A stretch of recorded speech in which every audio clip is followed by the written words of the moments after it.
সে বারে বারে খুলে দাও আসমানের দ্বার এসেছে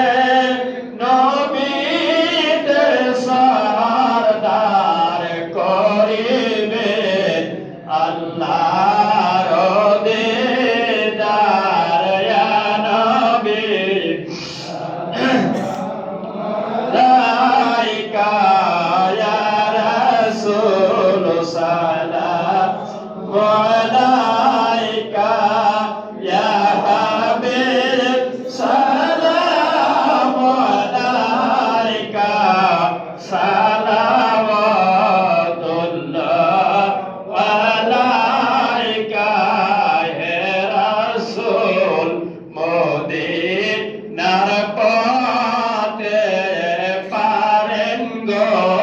সবে দেখিতে মোদের লাশ কবরে রাখিলে লইবেন গো আপন কোলে ইয়া নবী সালাম আলাইকা ইয়া রাসূল সালাম আলাইকা ইয়া হাবিব সালাম আলাইকা সালাওয়াতুল্লাহ